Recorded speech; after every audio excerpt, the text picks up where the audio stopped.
Chapter 9. Experience not reliable.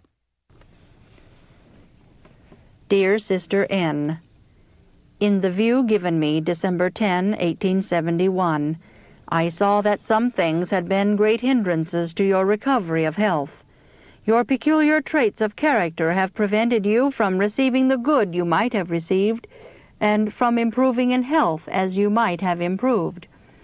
You have a special routine to go through, and you will not be turned aside from it. You have your ideas, which you carry out, when frequently they are not in harmony with physical law, but simply with your judgment. You have a strong mind and set will, and you think you understand your own case better than others can, because you trace your feelings. You are guided by your feelings and are governed by your experience. You have tried this and that plan to your entire satisfaction, and have decided that your judgment was the best to follow in your own case. But what has been your standard? Answer: your feelings. Now, my sister, what have your feelings to do with the real facts in the case? But very little. Feelings are a poor criterion, especially when under the control of a strong imagination and firm will. You have a very determined mind, and your course is mapped out before you. But you do not view your case from a correct standpoint. Your judgment is not safe to be relied upon when it relates to your own case. I was shown that you had made some improvement, but not as much, as fast, or as thorough as you might, because you take your case into your own hands. For this reason, and that you might feel it your duty to be guided by the judgment of the more experienced, I wish you to come to the Health Institute. The physicians of the Health Institute understand disease, its causes, and proper treatment better than you can. And if you will yield your set ideas willingly and abide by their judgment, there is hope of your recovery. But if you refuse to do this, I see no hope of your becoming what you might be with proper treatment. As I have stated, you, my sister, rely upon experience. Your experience decides you to pursue a certain course. But that which may term experience is not experience at all. It is simply habit, or mere indulgence, blindly and frequently ignorantly followed, with a firm, set determination, and without intelligent thought or inquiry relative to the laws at work in the accomplishment of the result. Real experience is a variety of careful experiments made with the mind freed from prejudice and uncontrolled by previously established opinions and habits. The results are marked with careful solicitude and an anxious desire to learn, to improve, and to reform on every habit that is not in harmony with physical and moral laws. The idea of others gainsaying what you have learned by experience seems to you to be folly and even cruelty itself. But there are more errors received and firmly retained from false ideas of experience than from any other cause, for the reason that what is generally termed experience is not experience at all, because there has never been a fair trial by actual experiment and thorough investigation with a knowledge of the principle involved in the action. Your experience was shown to me as not reliable, because opposed to natural law. It is in conflict with the unchangeable principles of nature. Superstition, my dear sister, arising from a diseased imagination, arrays you in conflict with science and principle. Which shall be yielded? Your strong prejudices and very set ideas in regard to what course is best to be pursued relative to yourself have long held you from good. I have understood your case for years, but have felt incompetent to present the matter in so clear a manner that you could see and comprehend it and put to a practical use the light given you. There are many invalids today who will ever remain so because they cannot be convinced that their experience is not reliable. The brain is the capital of the body, the seat of all the nervous forces and of mental action. The nerves proceeding from the brain control the body. By the brain nerves, mental impressions are conveyed to all the nerves of the body as by telegraph wires, and they control the vital action of every part of the system. All the organs of motion are governed by the communications they receive from the brain. If your mind is impressed and fixed that a bath will injure you, your mental impression is communicated to all the nerves of the body. The nerves control the circulation of the blood. Therefore, the blood is, through the impression of the mind, confined to the blood vessels, and the good effects of the bath are lost. All this because the blood is prevented by the mind and will from flowing readily, and from coming to the surface to stimulate, arouse, and promote the circulation. For instance, you are impressed that if you bathe, you will become chilly. The brain sends this intelligence to the nerves of the body, and the blood vessels, held in obedience to your will, cannot perform their office and cause a reaction after the bath. There is no reason in science or philosophy why an occasional bath, taken with studious care, should do you anything but real good. Especially is this the case where there is but little exercise to keep the muscles in action and to aid the circulation of the blood through the system. Bathing frees the skin from the accumulation of impurities which are constantly collecting, and keeps the skin moist and supple, thereby increasing and equalizing the circulation. Persons in health should on no account neglect bathing. They should by all means bathe as often as twice a week. Those who are not in health have impurities of the blood, and the skin is not in a healthy condition. The multitude of pores or little mouths through which the body breathes become clogged and filled with waste matter. The skin needs to be carefully and thoroughly cleansed, that the pores may do their work in freeing the body from impurities. Therefore, feeble persons who are diseased surely need the advantages and blessings of bathing as often as twice a week, and frequently even more than this is positively necessary. Whether a person is sick or well, respiration is more free and easy if bathing is practiced. By it, the muscles become more flexible. The mind and body are alike invigorated. The intellect is made brighter, and every faculty becomes livelier. The bath is a soother of the nerves. It promotes general perspiration, quickens the circulation, overcomes obstruction in the system, and acts beneficially on the kidneys and urinary organs. Bathing helps the bowels, stomach, and liver, giving energy and new life to each. It also promotes digestion, and instead of the systems being weakened, it is strengthened.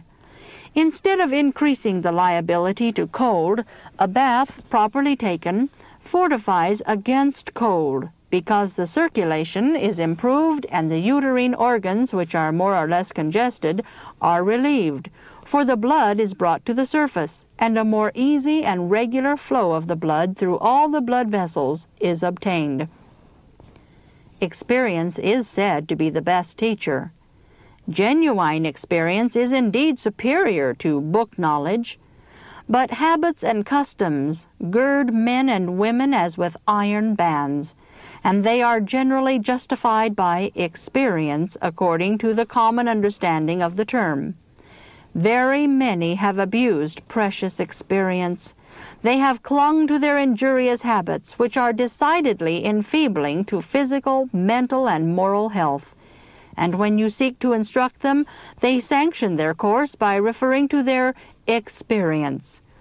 But true experience is in harmony with natural law and science. Here is where we have met the greatest difficulties in religious matters. The plainest facts may be presented, the clearest truths sustained by the Word of God may be brought before the mind, but the ear and heart are closed, and the all-convincing argument is, my experience. Some will say, the Lord has blessed me in believing and doing as I have, therefore I cannot be in error. My experience is clung to, and the most elevating, sanctifying truths of the Bible are rejected for what they are pleased to style experience. Many of the grossest habits are cherished under the plea of experience. Many fail to reach that physical, intellectual, and moral improvement which it is their privilege and duty to attain, because they will contend for the reliability and safety of their experience, although that misjudged experience is opposed to the plainest revealed facts. Men and women whose wrong habits have destroyed their constitution and health will be found recommending their experience as safe for others to follow, when it is this very experience that has robbed them of vitality and health. Many examples might be given to show how men and women have been deceived by relying upon their experience. The Lord made man upright in the beginning. He was created with a perfectly balanced mind, the size and strength of all its organs being perfectly developed. Adam was a perfect type of man. Every quality of mind was well proportioned, each having a distinctive office, and yet all dependent one upon another for the full and proper use of any one of them. Adam and Eve were permitted to eat of all the trees in the garden, save one. The Lord said to the holy pair, "In the day that ye eat of the tree of knowledge of good and evil, ye shall surely die." Eve was beguiled by the serpent to believe that God would not do as he said he would. "Ye shall not surely die," said the serpent. Eve ate, and imagined that she felt the sensations of a new and more exalted life. She bore the fruit to her husband, and that which had an overpowering influence upon him was her experience. The serpent had said that she should not die, and she felt no ill effects from the fruit, nothing which could be interpreted to mean death. But just as the serpent had said, a pleasurable sensation which she imagined was as the angels felt. Her experience stood arrayed against the positive command of Jehovah, and Adam permitted himself to be seduced by the experience of his wife. Thus it is with the religious world generally. God's express commands are transgressed, and because sentence against an evil work is not executed speedily, therefore the heart of the sons of men is fully set in them to do evil. In the face of the most positive commands of God, men and women will follow their own inclinations and then dare to pray over the matter, to prevail upon God to consent to allow them to go contrary to His expressed will. The Lord is not pleased with such prayers. Satan comes to the side of such persons as he did to Eve in Eden, and impresses them, and they have an exercise of mind, and this they relate as a most wonderful experience which the Lord has given them. A true experience will be in perfect harmony with natural and divine law. False experience will array itself against science and the principles of Jehovah. The religious world is covered with a pall of moral darkness. Superstition and bigotry control the minds of men and women, and blind their judgment so that they do not discern their duty to their fellow men and their duty to yield unquestioned obedience to the will of God. Balaam inquired of God if he might curse Israel, because in so doing he had the promise of great reward. And God said, "Thou shalt not go." But he was urged by the messengers, and greater inducements were presented. Balaam had been shown the will of the Lord in this matter, but he was so eager for the reward that he ventured to ask God the second time. The Lord permitted Balaam to go. Then he had a wonderful experience, but who would wish to be guided by such an experience? There are those who would understand their duty clearly if it were in harmony with their natural inclinations. Circumstances and reason may clearly indicate their duty, but when against their natural inclination, these evidences are frequently set aside. Then these persons will presume to go to God to learn their duty. But God will not be trifled with. He will permit such persons to follow the desires of their own hearts. Psalms 81 verses 11 and 12 say, "But my people would not hearken to my voice. So I gave them up unto their own heart's lust, and they walked in their own counsels." Those who desire to follow a course which pleases their fancy are in danger of being left to follow their own inclinations, supposing them to be the leadings of God's Spirit. The duty of some is indicated sufficiently clear by circumstances and facts, but through the solicitations of friends, in harmony with their own inclinations, they swerve from the path of duty and pass over the clear evidences in the case. Then, with apparent conscientiousness, they pray long and earnestly for light. They have earnest feeling in the matter, and they interpret this to be the Spirit of God. But they are deceived. This course grieves the Spirit of God. They had light, and in the very reason of things should have understood their duty, but a few pleasing inducements balance their minds in the wrong direction, and they urge these before the Lord and press their case, and the Lord allows them to have their own way. They have so strong an inclination to follow their own course that He permits them to do so and to suffer the results. These imagine that they have a wonderful experience. My dear sister, firmness is a strong and controlling influence in your mind. You have acquired strength to stand up and brace against opposition and carry through difficult and perplexing enterprises. You do not love contention. You are highly sensitive and feel deeply. You are strictly conscientious, and your judgment must be convinced before you will yield to the opinions of others. Had your physical health been unimpaired, you would have made an eminently useful woman. You have long been diseased, and this has affected your imagination, so that your thoughts have been concentrated upon yourself, and the imagination has affected the body. Your habits have not been good in many respects. Your food has not been of the right quantity or quality. You have eaten too largely, and of a poor quality of food which could not be converted into good blood. You have educated the stomach to this kind of diet. This, your judgment has taught you, was the best, because you realized the least disturbance from it. But this was not a correct experience. Your stomach was not receiving that vigor that it should from your food. Taken in a liquid state, your food would not give healthful vigor or tone to the system. But when you change this habit and eat more solids and less liquids, your stomach will feel disturbed. Notwithstanding this, you should not yield the point. You should educate your stomach to bear a more solid diet. You have worn too great an amount of clothing and have debilitated the skin by doing so. You have not given your body a chance to breathe. The pores of the skin, or little mouths through which the body breathes, have become closed, and the system has been filled with impurities. Your habit of riding out in the open air and sunshine has been very beneficial.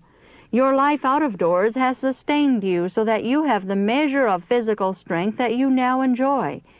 But you have neglected other exercise which was even more essential than this.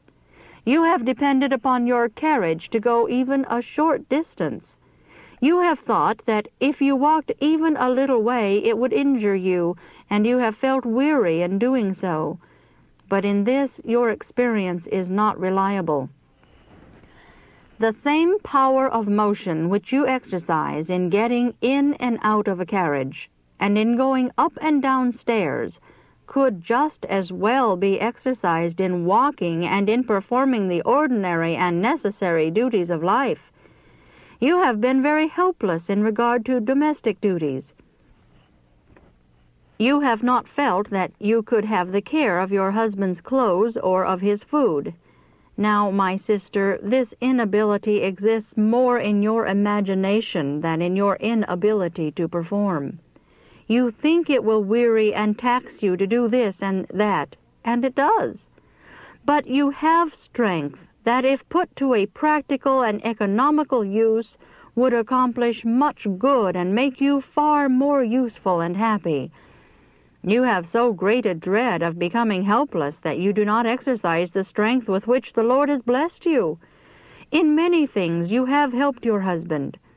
At the same time, you have taxed his patience and strength. When he has thought that you could change some of your habits and improve, you have felt that he did not understand your case. Your friends have felt that you might be more useful in your home and not so helpless. This has grieved you. You thought they did not understand. Some have unwisely pressed their opinion of your case upon you, and this too has grieved you. You have felt that God, in answer to prayer, would help you, and you have many times been helped in this way. But you have not gained that physical strength which it was your privilege to enjoy because you have not performed your part. You have not worked in full union with the Spirit of God. The Lord has given you a work to do which He does not propose to do for you. You should move out from principle, in harmony with natural law, irrespective of feeling. You should begin to act upon the light that God has given you. You may not be able to do this all at once, but you can do much by moving out gradually in faith, believing that God will be your helper, that He will strengthen you. You could exercise in walking and in performing duties requiring light labor in your family, and not be so dependent upon others. The consciousness that you can do will give you increased strength. If your hands were more employed and your brain less exercised in planning for others, your physical and mental strength would increase. Your brain is not idle, but there is not corresponding labor on the part of the other organs of the body. Exercise, to be of decided advantage to you, should be systematized and brought to bear upon the debilitated organs that they may become strengthened by use. The movement cure is a great advantage to a class of patients who are too feeble to exercise, but for all who are sick to rely upon it, making it their dependence, while they neglect to exercise their muscles themselves, is a great mistake. Thousands are sick and dying around us who might get well and live if they would, but their imagination holds them. They fear that they will be made worse if they labor or exercise, when this is just the change they need to make them well. Without this, they can never improve. They should exercise the power of the will, rise above their aches and debility, engage in useful employment, and forget that they have aching backs, sides, lungs, and heads. Neglecting to exercise the entire body or a portion of it will bring on morbid conditions. Inaction of any of the organs of the body will be followed by a decrease in size and strength of the muscles, and will cause the blood to flow sluggishly through the blood vessels. If there are duties to be done in your domestic life, you do not think it possible that you could do them, but you depend upon others. Sometimes it is exceedingly inconvenient for you to obtain the help you need. You frequently expend double the strength required to perform the task in planning and searching for someone to do the work for you. If you would only bring your mind to do these little acts and family duties yourself, you would be blessed and strengthened in it, and your influence in the cause of God would be far greater. God made Adam and Eve in paradise, and surrounded them with everything that was useful and lovely. He planted for them a beautiful garden. No herb, nor flower, nor tree was wanting which might be for use or ornament. The Creator of man knew that the workmanship of His hands could not be happy without employment. Paradise delighted their souls, but this was not enough. They must have labor to call into exercise the wonderful organs of the body. The Lord had made the organs for use. Had happiness consisted in doing nothing, man in his state of holy innocence would have been left unemployed. But He who formed man knew what would be for his best happiness, and He no sooner made him than he gave him his appointed work. In order to be happy, he must labor. God has given us all something to do. In the discharge of the various duties which we are to perform, which lie in our pathway, our lives will be made useful, and we shall be blessed. Not only will the organs of the body be strengthened by exercise, but the mind also will acquire strength and knowledge through the action of those organs. The exercise of one muscle, while others are left with nothing to do, will not strengthen the inactive ones any more than the continual exercise of one of the organs of the mind will develop and strengthen the organs not brought into use. Each faculty of the mind and each muscle has its distinctive office, and all require to be exercised in order to become properly developed and retain healthful vigor. Each organ and muscle has its work to do in the living organism.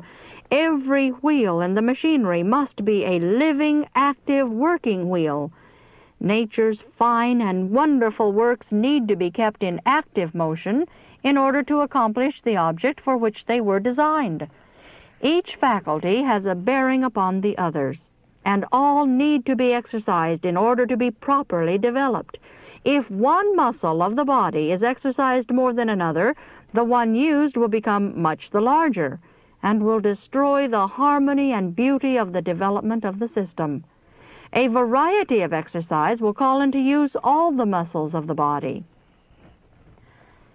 Those who are feeble and indolent should not yield to their inclination to be inactive, thus depriving themselves of air and sunlight, but should practice exercising out of doors in walking or working in the garden. They will become very much fatigued, but this will not injure them. You, my sister, will experience weariness, yet it will not hurt you. Your rest will be sweeter after it.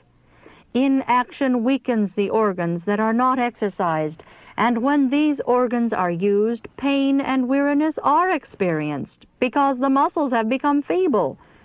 It is not good policy to give up the use of certain muscles because pain is felt when they are exercised. The pain is frequently caused by the effort of nature to give life and vigor to those parts that have become partially lifeless through inaction. The motion of these long disused muscles will cause pain because nature is awakening them to life. Walking, in all cases where it is possible, is the best remedy for diseased bodies, because in this exercise all the organs of the body are brought into use. Many who depend upon the movement cure could accomplish more for themselves by muscular exercise than the movements can do for them. In some cases, want of exercise causes the bowels and muscles to become enfeebled and shrunken, and these organs that have become enfeebled for want of use will be strengthened by exercise. There is no exercise that can take the place of walking.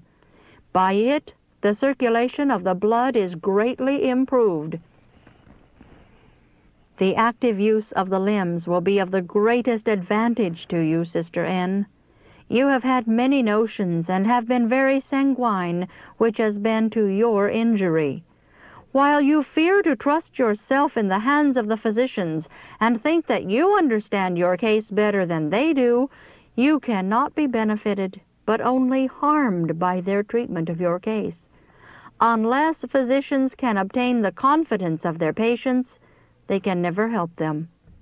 If you prescribe for yourself and think you know what treatment you should have better than the physicians do, you cannot be benefited. You must yield your will and ideas, and not rein yourself up to resist their judgment and advice in your case.